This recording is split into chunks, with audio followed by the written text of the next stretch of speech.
Hello everyone, শুরু করছি উপন্যাস দি সাইলেন্ট ম্যানর, লেখিকা ডায়না ইমরোজ লাকি, পর্ব 40, ভয়েস বাই আরবি।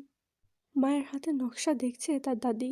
উনিও বাকিদের মধ্যে এসে বলেছে, তোর হাতের রং যত গাঢ় হইব, তোর স্বামীও তোরে ততটা ভালোবাসবে। বলে উনি একগাল হাসলেন। মায়া জয়ন্তনের সাথে তালে তাল মিলিয়ে ঠোঁটে হাসি এঁকে আনলো। দূর থেকে পায়চারি করছে মীর, দেখছে মায়াকে, কি যেন কী ভেবে বিন্দু বিন্দু হাসছে। মায়ের মেহেদির নকশা দেখবে, কিন্তু সবার মাঝ থেকে যেতেও পারছে না মায়ার কাছে। বড়রা সবাই উপস্থিত। আমজাদ একটু পর পর মায়াকে দেখছেন। অতিথির সাথে কথা বলার সময়টুকু সে মায়ার অজান্তেই যেন তাকে দিচ্ছে। মীর দেখল আমজাদকে, ঘুরে ঘুরে সবার মুখের দিকে তাকাচ্ছে। কোন উদ্দেশ্যে তাকাচ্ছে নিজেও জানে না। মায়া একবার দেখল মীরকে, সে চাওয়াতে মীর নজর সরিয়ে নিল। মায়া ভাবছে, মীর অন্য মেয়েদের সাথে কথা না বলে চুপচাপ কি করছে। মা বাড়ি ভর্তি এত সুন্দরী মেয়েরা, সে বিশ্বাস করতে পারছে না মীর মেয়ে ঘষা পুরুষ। কিন্তু আজ তার বিশ্বাসের স্থানটা যেন ভেঙে গেল কিছুটা। মীরকে তার ভাবনার সাথে মেলাতে পারছে না। মেহেদি শুকাতে শুরু করেছে, হাতে টান লাগছে। মায়া হাতের দিকে তাকালো। ডান হাতের মাঝখানে লেখা, অর্থাৎ মীর। তখন মনে পড়ল নকশা শুরু করার খানিকটা আগ মুহূর্তের কথা। মেয়েটি জিজ্ঞেস করেছিল, আপনার হবু স্বামীর নাম কি? মায়া বেখেয়ালিভাবে জবাব দিয়েছিল, মীর। মায়া বিপাকে পড়ল যেন। ইতিমধ্যে হাতে রং বসে গেছে। কেউ যদি দেখে ফেলে তবে কি হবে? যদি এই অক্ষর আদ্রিয়ান দেখে, নির্ঘাত মায়াকে সন্দেহ করবে। মায়া পালঙ্ক ছেড়ে নেমে এলো। তিশা জিজ্ঞেস করলো, কোথায় যাচ্ছিস? আসছি বলে মায়া সবার থেকে দৌড়ে উদ্ভ্রান্তের মতো নিজের ঘরে চলে গেল। মায়াকে হন্তদন্ত হয়ে ছুটে যেতে দেখল মীর। তার কাছে বিষয়টা অস্বাভাবিক লাগলো। বৈঠকখানা সবার দিকে চেয়ে সেও চলে যায় মায়ের পিছু পিছু। মায়া বাথরুমে প্রবেশ করলো। হাতের মেহেদি ধুয়ে ফেলছে। সাবান দিয়ে ঘাত ঘষতে শুরু করলো। ঘরে ঢোকার সময় তখন দরজাটা হাট করে খোলা রেখে এসেছে। মীর দরজা খোলা পেয়ে মায়ের ঘরে সরাসরি ঢুকে গেল। মায়াকে খুঁজলো, ঘরে নেই, বারান্দাতেও নেই। বাথরুমে থাকতে পারে সেই ভাবনা থেকে মীরের মাথা থেকে বেরিয়ে গেল। সে পুনরায় ঘর থেকে বের হতেই মায়া বের হলো। মীরের সামনে পড়ল। মীর ভুরু কুঁচকে নিঃশব্দে তাকিয়ে রইল মায়ের দিকে। মায়া মনে মনে স্পষ্ট করে বলল, যেখানে বাঘের ভয় সেখানেই সন্ধ্যা হয়। ভেজা হাত দুখানা ধীরে ধীরে পেছনে নিয়ে বলল, আপনি এখানে? আমি এখানে দেখতে পাচ্ছি। আপনি এখানে কেন এসেছেন? হঠাৎ মেয়েদের রুমে ঢুকে পড়েন, ভদ্রতা বলতে কিছু নেই দেখছি। কথাগুলো বলতে গিয়ে মায়া বারবার ঢোক গিলল। তোতলাতে তোতলাতে শেষ করলো কথাগুলো। মীর মায়ের দিকে এক পা এগিয়ে গেল। মায়া তা দেখে দুপা পিছিয়ে গেল। মীর থেমে বলল, তোমার মেহেদির রং দেখতে এসেছি। মেহেদির রং খয়েরি হয়, আর ছেলেদের মেহেদির রং দেখা পাপ, তাও আর একজনের বউয়ের। বাহ, নিজেকে আর একজনের বউ বলে দাবি করেও ফেললে তো। আপনি জানে ঘর থেকে থাকতে আসিনি, যেতে এসেছি। তার আগে তোমার হাতের মেহেদির রংটা দেখে যাই। মায়া বাঁ হাতটা এগিয়ে দিয়ে বলল, এই দেখুন। মীর বলল, ডান হাতটা দেখি। আপনি ভারী বেয়াদব তো। শোনো মেয়ে, আদব কায়দা ঠিক করো, না হয় বিয়ের পর স্বামীর উথাল পাতাল মার খাবে। মায়া আর কথা বাড়াতে চাইল না। ঘরের দরজার দিকে তাকালো, খোলা রাখা। কেউ চলে আসবে হয়তো এক্ষুনি। সে মীরকে এড়িয়ে খাটের একপাশে বসলো। মীর তার পাশে গিয়ে বসলো। কি হলো, দেখাবে না? না, জোর করে দেখব, তখন আঘাত পেয়ে যাবে, তাই এক্ষুনি দেখাও।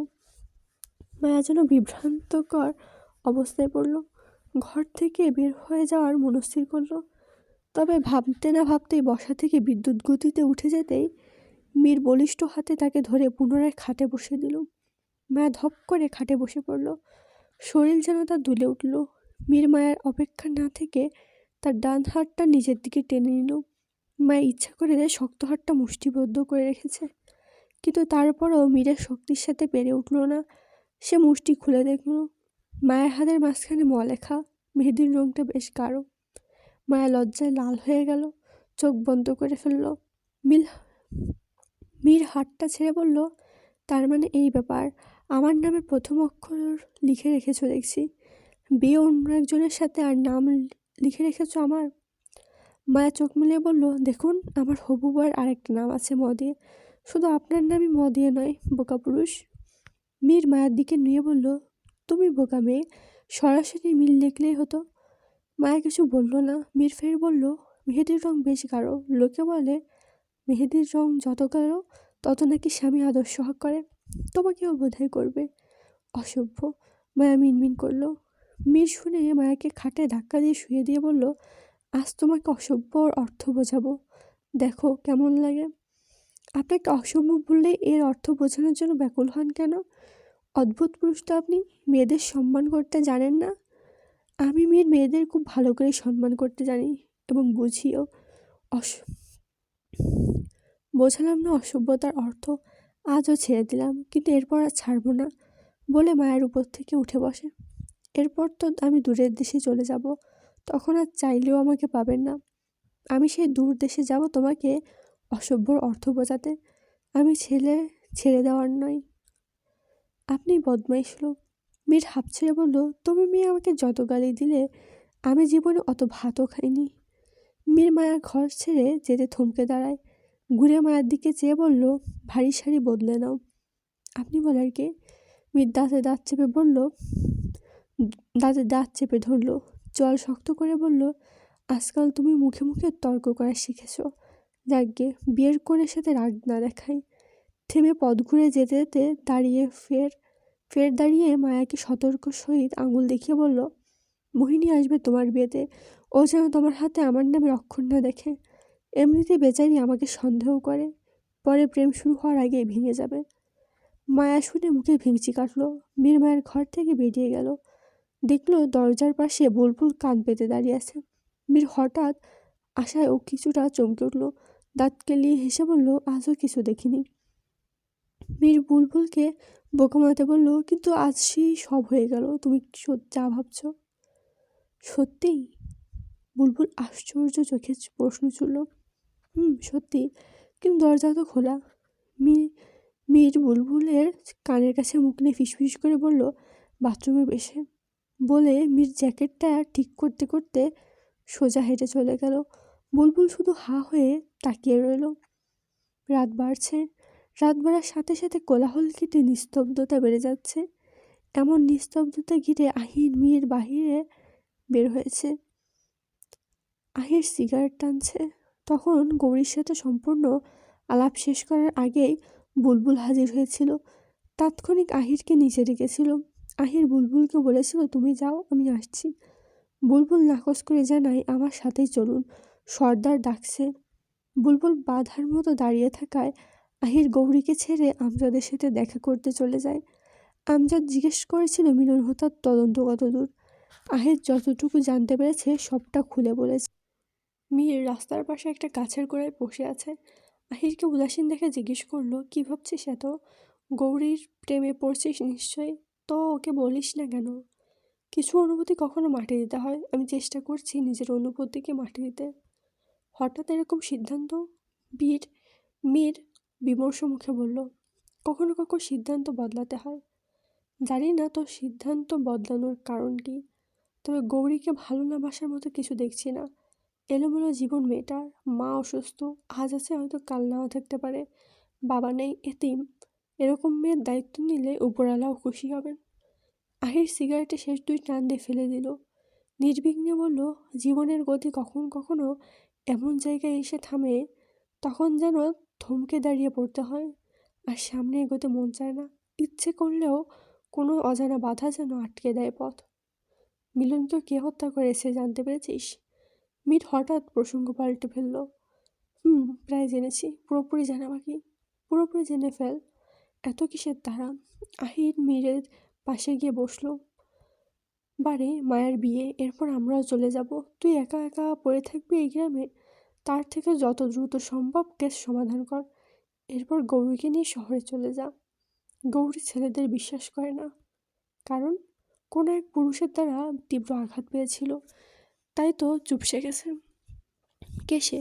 ওর বাবা। ওর মায়ের সাথে ছলনা করেছে, ওদের জীবনটা নষ্ট করে দিয়েছে। তাই বলে সব পুরুষ তো এক না, ওকে বুঝিয়ে বল আমি ওকে ভালোবাসি। ও হয়তো বুঝতে পেরেছে, কিন্তু মুখে বলতে পারিনি এখনো। বললে হয়তো প্রত্যাখ্যান করবে। আগে কোনো খারাপটা ভেবে নিচ্ছিস ও তোকে পছন্দ করে? জানি না, নারীদের মন ভরা বড় দায়। চল আজকে রাতে ওকে সবটা বল। আহির কোনো কারণে চুপচাপ, মীরকে কিছু বলতে গিয়ে বলতে পারছে না। মীর উঠে দাঁড়ালো, আহিরের আশেপাশে পায়চারি করতে করতে বলল, তোকে এর আগে এতটা নিশ্চুপ দেখিনি, কিছু হয়েছে? আহির কিছু বলছে না, শুধু তাকিয়ে আছে আকাশের খণ্ডিত চাঁদের দিকে। মৃদু আলো দিচ্ছে, চারপাশ বেশ আলোকিত, উজ্জ্বল আলোয় চারপাশে ঝলঝল করছে। দূরে ঝিঝি পোকার ডাকে প্রকৃতি ভিন্ন রূপ নিল। মীর বলল, ভালোবাসার মানুষও ঠিক আকাশের চাঁদের মতো, চাইলেও ছোঁয়া যায় না। আহির শালটা ঠিক করে পড়ল, চল বাড়ির ভেতরে বসে কথা বলি। গৌরীদের বাড়ি চল, আমি তোর হয়ে ওকে প্রেম নিবেদন করব। আমার প্রেম তুই কেন নিবেদন করবি? আমিই করতে পারি। তো চল। মীর বলে আহিরকে নিয়ে চাঁদনি রাতের আলোয় চলে গেল গৌরীদের বাড়ির উদ্দেশ্যে। যেতে চাইল না আহির, মীর জোর খাটাচ্ছে। গৌরী ঘরের সমস্ত কাজ শেষ করে সদর দরজা লাগাতে যাবে, ঠিক তখনই চোখে পড়ল উঠানের দিকে। সাদা পাঞ্জাবিটা ফুটে আছে অন্ধকারের মাঝেও। চোখ তুলে মীর ও আহিরকে দেখল। তাদের দেখে আগ্রহ করে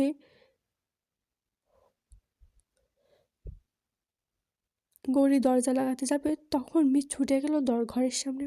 ব্যস্ত কণ্ঠে বলল, তোমার সাথে কথা আছে, একটু বাইরে আসবে, 5 মিনিট, এরপর চলে যাব। গৌরী আর মীর এর মুখের উপর দরজা লাগাতে পারল না। ঘাড় ঘুরিয়ে একবার ঘরের ভিতর দেখে বাহিরে বের হলো। মীর বলল, আহির তোমার সাথে কথা বলবে, রাস্তায় অপেক্ষা করছে। আহির রাস্তায় দাঁড়িয়ে উসকুস করছে, চারিদিকে তাকালো সতর্কতার সহিত। কোথাও কেউ নেই। গৌরী এসে তার পেছনে দাঁড়ালো। আহির তার উপস্থিতি টের পেয়ে নীরব কণ্ঠে বলল, তখন তোমার সাথে আলাপ সম্পূর্ণ হলো না?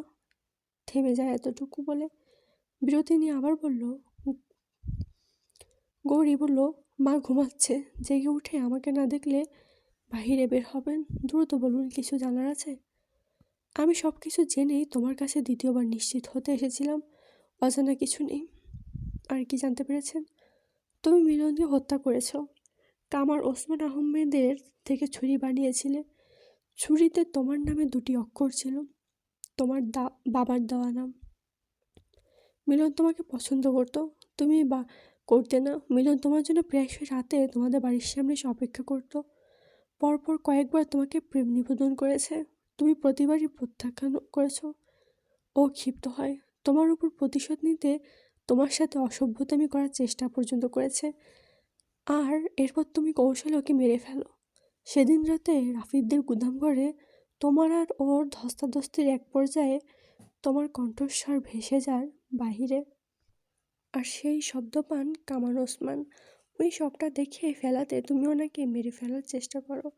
ভাগ্যবশত উনি কিছুটা সময় বেঁচে ছিলেন। কাতরাতে কাতরাতে বাড়ি অবধি পৌঁছালে ওনার ছেলে আকবরকে তোমার নাম বলে দেন। আর সব কিছু আকবর আমাকে বলে। আকবর চাইলে তোমার ক্ষতি করতে পারতো, কিন্তু ছেড়ে দেয় তোমাকে।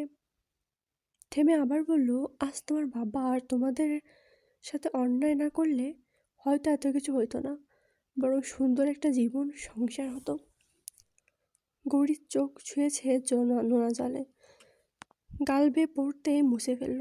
বিষিয়ে ওঠা অন্তরে দমিয়ে বলল, আমাকে ধর্ষণ করতে চেয়েছিল। ও আরও একটা মেয়ের সাথে অন্যায় করেছে। ওর মতো পাপীর বেঁচে থাকার অধিকার ছিল না, তাই মেরে ফেলেছি। আপনি চাইলে আমাকে পুলিশের হাতে তুলে দিতে পারেন, আমার কোনো আক্ষেপ নেই। আহির থ হয়ে দাঁড়িয়ে থাকলো, মনে হচ্ছে পায়ের নিচের মাটি সরে যেতে চাইছে। এখন তার কি করা উচিত ঠিক বুঝতে পারছে না। গৌরী কান্না থামিয়ে বলল, কি ভাবছেন এত? আপনি তো আমার কণ্ঠে স্বীকারোক্তি চেয়েছিলেন। আমি শুধু আপনার সামনে নয়, আদালতেও নিজের দোষ স্বীকার করতে পারবো। তুমি তো পাপীকে মেরেছ, কিন্তু পাপকে লুকাতে একজন নিরীহ মানুষের প্রাণও নিয়েছ। কথা বাড়াচ্ছেন। আমি বললাম তো আমি অন্যায় করেছি, শাস্তি দেন। আহির কিছুক্ষণ চুপ থেকে কণ্ঠ খাদে নামিয়ে বলল, তুমি তোমার কাছে দোষী হলেও আমার কাছে নিষ্পাপ। আজ তুমি যা করেছো সবটা পরিস্থিতির শিকার হয়ে। তোমার জীবনটা নরক। আমি চাই না তোমার এই নরকের নিকৃষ্ট জীবন থেকে তোমাকে মুক্তি করে সুন্দর একটা জীবন দিতে, আমার হৃদয়ের রাজ্যে ঠাঁই দিতে। গৌরী অন্যদিকে চেয়ে বলল, আমি চাই তোমার এই নরকের নিকৃষ্ট জীবন থেকে তোমাকে মুক্ত করে একটা সুন্দর জীবন দিতে, আমার হৃদয় রাজ্যে ঠাঁই দিতে। গৌরী অন্যদিকে চেয়ে বলল, আমি চাই না, আমি এভাবে ভালো আছি, মায়ের মতো আমার জীবন হোক আমি চাই না। আজ যদি আমিও ভুল কাউকে বেছে নিই, হয়তো আমার পরবর্তী জীবন হবে মায়ের প্রতিবিম্ব, আমার সন্তান হয়তো আমার মতোই খুনি হবে। আমাকে ভুল মানুষ ভেবো না, তুমি বলো আমাকে কি করতে হবে, আমি তাই করে দেখাবো, যা করলে তুমি আমাকে বিশ্বাস করবে সেটাই করব। তবুও তোমার বাবার সাথে আমাকে মিশিয়ে ফেলো না। গৌরী হাত উঠিয়ে আহিরকে থামতে বলে। আহির আচমকা কথা থামিয়ে দিল। হাঁ হয়ে রইল সে। গৌরী বলল, ব্যাস, আর কিছু শুনতে চাই না, আপনি চাইলে আমাকে শাস্তি দিন, নয়তো আমাকে মুক্তি দিন, তবুও আমি আর অন্ধকার জীবন চাই না। তুমি একবার আমাকে বিশ্বাস করো, আমি তোমার অন্ধকারতম জীবন আলোকিত করে তুলব, কথা দিলাম। গৌরী চোখে জল জমিয়ে আহিরকে দেখল, বলল, আমি আপনাকে চাই না, চলে যান এখান থেকে, আর কখনো আমার সাথে কথা বলার চেষ্টা করবেন না। বলে গৌরী চটজলদি ঘরের দিকে চলে যায়। মেয়ের দূর থেকে দেখলো গৌরী ছুটে চলে গেছে। আহির হাত বাড়িয়ে গৌরীকে আটকানোর চেষ্টা চালিয়েছিল, বৃথা গেল। আহির পথে হাঁটতে হাঁটতে ভাবছে গৌরীর কথা, তাকে পাবে কি পাবে না ভেবে বুকটা ভার হয়ে যাচ্ছে।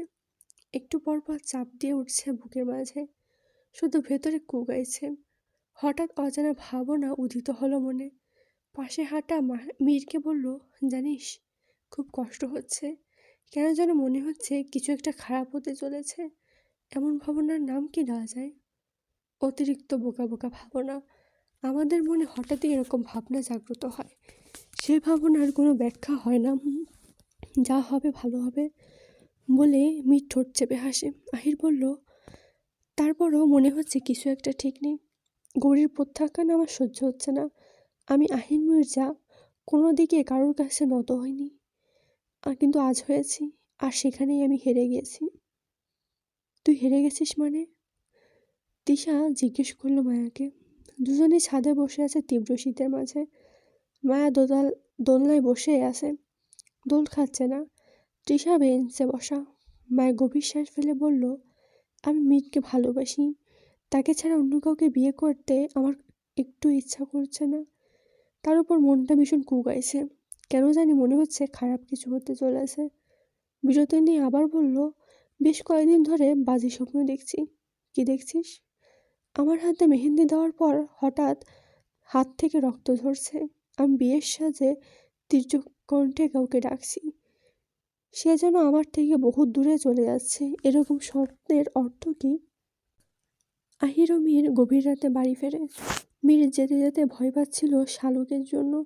মীর এত রাতেও বাড়ির বাহিরে জানতে পারলে ভীষণ চেঁচামেচি করবেন, কিন্তু সৌভাগ্যবশত শালুক জাগ্ন ছিল না তখন। সদর দরজা খুলে দিয়েছিল বুলবুল। মীরকে বুলবুল হুমকিও দিয়েছে, আপনি রাত করে বাড়ি ফিরেছেন, মালকিনকে বলে দেব। মীর জবাবে বলেছিল, তোর কত টাকা চাই তাই বল, আমি দিচ্ছি তোকে টাকা। এরপর বুলবুল টাকা চায়, মীর পরে দিবে বলে তখন ওর মুখ বন্ধ করে। ঘড়ির কাঁটা এখন ঠিক 3টে এসে পড়ে থেমেছে। আহির মুখ গম্ভীর করে বসে আছে বারান্দায়। বারান্দার গ্রিল থেকে শস্য শব্দ করে বাতাস ঢুকছে। শীতল বাতাস আহিরের শরীরে কাঁটা দিয়ে উঠছে, তবুও সেখানে বসে আছে। গৌরী ওরফে জেসিয়া সারওয়ারি মেয়েটিকে সে ভীষণ রকম ভালোবাসে, আর সাহস করে বলেই দিয়েছে তার ভালোবাসার কথা, কিন্তু বিপরীতে তাকে প্রত্যাখ্যান করেছে। আহিরের চোখে জল জমে। কখনো সে কল্পনাতেও কাঁদেনি, আজ কান্না পাচ্ছে, প্রচুর কান্না পাচ্ছে। গৌরী তার হবে না, তাকে পাবে না, ভাবতেই তার কষ্ট হচ্ছে। ইজি চেয়ারে বসে মাথা হেলিয়ে রেখেছে, দৃষ্টি তার উপরের দিকে। একটু পর পর দীর্ঘ নিঃশ্বাস আসছে।